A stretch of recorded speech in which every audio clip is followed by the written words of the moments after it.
Oke, selamat pagi teman-teman. Pagi ini saya akan membahas mengenai transport molekul melewati membran. Nah, sebelum kita memahami bagaimana molekul bisa bergerak melewati membran sel, maka kita harus memahami terlebih dahulu bagaimana molekul bergerak. Molekul bergerak akibat adanya beda potensial. Potensial sendiri dalam pergerakan molekul adalah sama dengan konsentrasi. Jadi, molekul bergerak dari potensial tinggi ke potensial rendah. Atau dari konsentrasi tinggi ke konsentrasi rendah. Nah, pergerakan molekul ya dari potensial tinggi ke rendah ini bersifat pasif, artinya tidak membutuhkan energi eksternal atau dari luar. Nah, pertanyaannya, bisakah molekul kemudian bergerak dari potensial rendah ke tinggi? Nah, jawabannya bisa.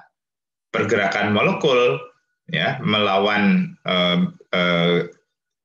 beda potensialnya, artinya dari potensial rendah ke tinggi atau dari konsentrasi rendah ke konsentrasi tinggi, itu dapat berlangsung apabila ada sumber energi dari luar. Salah satunya nanti yang biasa kita pelajari di buku itu adalah ATP atau adenosin trifosfat. Oke. Nah, apa saja jenis-jenis transport molekul melewati membran? Oke. Transport molekul melewati membran itu kita dapat kategorikan menjadi dua ya berdasarkan pergerakannya, yaitu pasif dan aktif. Nah, transport pasif itu adalah transport molekul dari konsentrasi tinggi ke rendah atau dari potensial tinggi ke rendah. Nah, di sini ada 3 jenis kalau kita lihat dalam gambar, yaitu A, B, C. Jadi A ini adalah difusi biasa, ya, difusi biasa yaitu difusi molekul melewati komponen fosfolipid dari membran sel. Kemudian yang B ini adalah transport molekul ya, secara pasif melewati kanal protein. Yang C ini adalah transport pasif menggunakan protein carrier atau pembawa. Nah, sedangkan yang D ini kita sebut dengan transport aktif ya. Kenapa? Karena di sini molekul ditransport dari konsentrasi rendah ke tinggi dengan menggunakan ATP sebagai sumber energi. Jadi di sini ATP dipecah menjadi ADP dan fosfat, ya, dan kemudian energi yang dilepas dipergunakan untuk mentransport molekul dari konsentrasi rendah ke konsentrasi tinggi. Nah,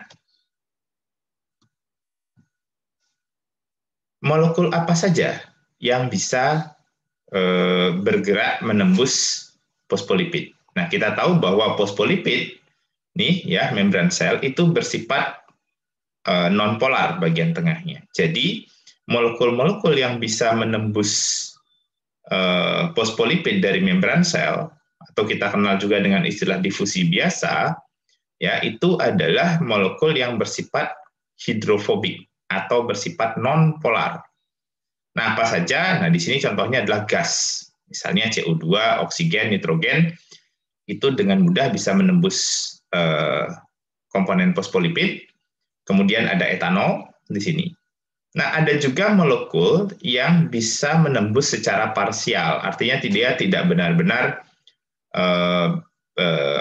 dengan mudah bisa menembus lipid. Contohnya adalah air. Jadi hanya sebagian dari air ya yang bisa menembus komponen fosfolipid. Sebagian maksudnya di sini itu dia tidak bisa penuh untuk menembus. Oke. Nah, kemudian ada juga molekul yang tidak bisa menembus komponen fosfolipid dari membran sel. Di sini tentu saja adalah molekul-molekul yang bersifat polar, ya. Contohnya adalah ion. Di sini kita tahu bahwa misalnya Na+, Cl-, ataupun molekul organik bermuatan seperti ATP misalnya, asam-asam organik itu tidak bisa menembus di sini.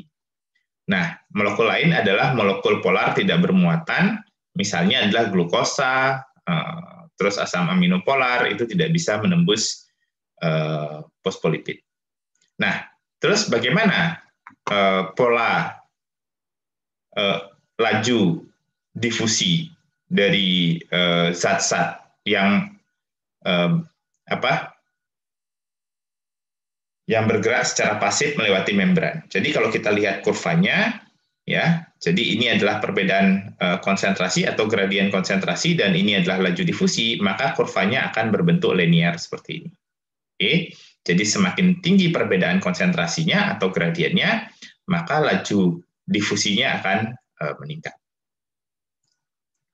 Oke, nah berikutnya adalah difusi terfasilitasi. Nah, disebut terfasilitasi di sini karena dia membutuhkan bantuan protein sebagai molekul transport. Nah, difusi terfasilitasi ini dibagi menjadi dua. Yang pertama adalah yang menggunakan kanal di sini. Jadi proteinnya sudah membentuk semacam saluran, ya, sehingga nanti zat bisa menembus atau melewati kanal dari protein ini.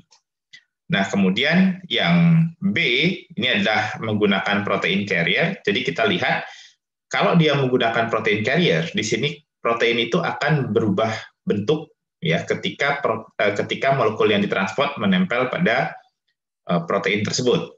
Ya, kita lihat urutannya di sini. Zat akan masuk ya ke protein, kemudian menempel dengan proteinnya mengalami perubahan bentuk di sini. Nah, selanjutnya zat kemudian dilepaskan ke bagian dalam sel, dan setelah zat lepas, protein akan berubah bentuk kembali. Nah, karena proses transport menggunakan difusi terfasilitasi, ya, itu menggunakan protein, ya, maka di sini bentuk kurvanya nanti adalah seperti ini. Kita bisa lihat, ya, pada awalnya, ya, semakin tinggi gradien konsentrasi, maka laju transportnya akan terus meningkat dan kemudian mencapai titik jenuh di sini. Nah, titik jenuh ini yang kita sebut dengan laju maksimum. Nah, apa yang menyebabkan terjadinya laju maksimum? Nah, laju maksimum ini disebabkan oleh jumlah protein yang tersedia di membran. Oke, semakin sedikit jumlah protein transport yang tersedia, maka laju maksimumnya semakin rendah. Mungkin akan bisa di sini. Oke, nah kemudian pertanyaannya adalah bagaimana cara membedakan transport molekul yang menggunakan kanal biasa atau carrier? Nah, ini bisa dilakukan ya dengan mengubah permeabilitas membran, atau ya jika permeabilitas membran berubah, ya, bukan permeabilitas, fluiditas, ya, tingkat keenceran. Nah, jika fluiditas membran berubah, maka laju maksimum dari difusi terfasilitasi yang menggunakan carrier itu akan berubah. Kenapa? Karena kalau membrannya makin encer, ya, makin cair, maka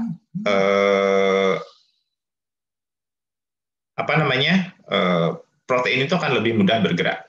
Tetapi apabila fosfolipidnya makin padat, maka protein transport itu semakin sulit untuk bergerak, dan itu akan menyebabkan perubahan pada laju maksimal. Nah, sedangkan untuk protein channel, karena dia sudah membentuk channel di sini, maka laju maksimum tidak akan dipengaruhi oleh fluiditas membran. Oke. Baik, yang terakhir adalah transport aktif. Nah, transport aktif tadi sudah saya jelaskan bahwa transport molekul dari konsentrasi rendah ke tinggi atau dari potensial rendah ke potensial tinggi. Nah, ada dua jenis transport, yaitu transport aktif primer, yaitu pada gambar ini kita bisa lihat. Nah, transport aktif primer, ya, itu menggunakan ATP sebagai sumber energi. Contohnya di sini adalah pada sistem transport proton atau H+. Jadi kita bisa lihat di sini H+ ditransport dari bagian dalam ke bagian luar sel. Ya, kita lihat di bagian luar itu konsentrasi H+-nya lebih tinggi daripada di bagian dalam sel. Nah, ini yang kita sebut dengan transport aktif primer. Nah, transport aktif primer ini ya kemudian akan menghasilkan gradien proton yang dapat dipergunakan untuk melakukan transport aktif sekunder. Oke, nah transport aktif sekunder itu adalah transport molekul ya melawan gradien konsentrasi atau dari konsentrasi rendah ke tinggi dengan bantuan gradien ion. Nah, kita bisa lihat tadi, pada sistem transport aktif primer, itu akan menghasilkan konsentrasi H+ yang lebih tinggi di luar sel daripada di dalam sel. Nah, ini kemudian akan mendorong H+ untuk kembali masuk ke dalam sel. Nah, karena dia polar, maka H+ akan menempel pada protein transport di sini. Nah, penempelan H+ itu akan memfasilitasi penempelan molekul G. Nah, sehingga kemudian G akan ditransport dari konsentrasi rendah ke konsentrasi tinggi. Jadi dalam transport aktif sekunder, ya sumber energinya, ya itu akan berupa ion, di mana ion itu akan bergerak dari konsentrasi tinggi ke konsentrasi rendah, sedangkan molekul yang ditransport akan bergerak dari konsentrasi rendah ke konsentrasi tinggi. Ya, sekian video kali ini. Ya, saya ucapkan terima kasih kepada BioRender yang sudah menyediakan fasilitas untuk membuat gambar-gambar ini menjadi lebih bagus. Karena sebelumnya saya menggambar sendiri itu hasilnya juga tidak terlalu bagus. Nah, dengan adanya BioRender ini menyebabkan gambarnya lebih menarik. Ya, jangan lupa juga setiap hari Minggu saya mengadakan kelas pagi namanya kelas 79 jam 7 WIB. Nah, pengumumannya selalu ada di halaman Facebook saya. Oke, baik, sekian penjelasan hari ini, semoga bermanfaat. Terima kasih.